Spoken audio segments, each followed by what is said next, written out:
এখন গ্রীষ্মকাল চলছে, জ্যৈষ্ঠ মাস। প্রকৃতি এখন যেরকম গরম এবং রুক্ষ থাকার কথা তা কিন্তু একদমই এখানে অনুভব হচ্ছে না। আছি ফরিদপুরের ধলার মোড়ে। মিষ্টি একটা বাতাস বইছে এখানে। বৃষ্টির কারণে পদ্মা নদীর পানি বাড়তে শুরু হয়েছে। সত্যি ভীষণ ভালো লাগছে, ভীষণ ভালো লাগছে। আমাদের সাথে আপনারাও এই ধলার মোড়ের সুন্দর পরিবেশ উপভোগ করুন। অনেক দিন পরে ধলার মোড়ে এসে এক অন্যরকম পরিবর্তন লক্ষ্য করলাম। বালু দিয়ে ভরাট করা হয়েছে এই স্থানটি, অনেকটা পার বাঁধানোর মতো। জায়গাটি একেবারে খারাপ লাগছে না, বিশেষ করে পাশের এই কাশবনের অংশটি। একটু এগিয়ে যেতেই হাতের ডানের এই সবুজ মাঠটি চোখে পড়ল।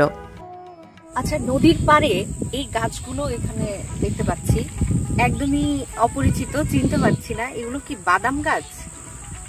আচ্ছা, এটার আবার এরকম ফুল আছে।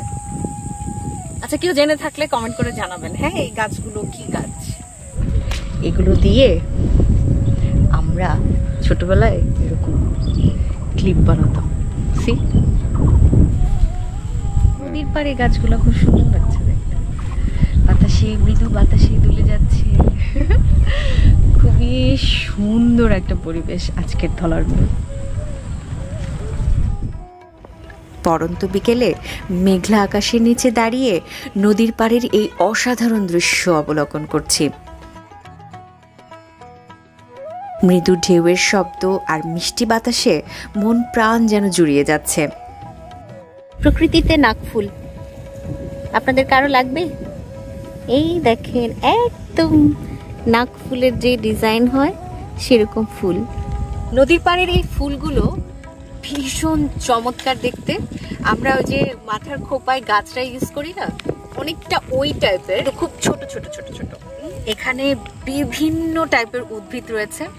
এই ধলার মোড়ে এসে বরাবরই অনেক বেশি সারপ্রাইজ হই। নদীর পাড়ে এরকম বুনো ফুলগুলো দেখতে না খুবই চমৎকার লাগে। শুধু সাগর পাড়েই কিন্তু ঝাউ গাছ হয় না, আমাদের ফরিদপুরের পদ্মা নদীর এই পারে অর্থাৎ ধলার মোড়ে এখানে আসলে এরকম ছোট ছোট ছোট ছোট ঝাউ গাছের অনেক অনেক দেখা পাওয়া যায়। এখানে নৌকা ভ্রমণের সুযোগ আছে, যদিও আমাদের একটু নৌকাতে ঘোরার ইচ্ছা ছিল, কিন্তু সময় স্বল্পতার কারণে তার হয়ে উঠল না। তবে আরেকটি বিষয় ভালো লাগেনি, আর তা হচ্ছে নৌকায় ঘুরতে ঘন্টা হিসেবে 400 টাকা করে চাওয়া হচ্ছিল।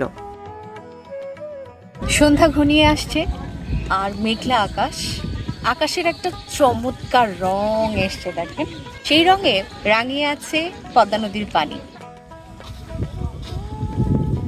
এই পরিবেশ ছেড়ে আসলে যেতে মন চাইছে না।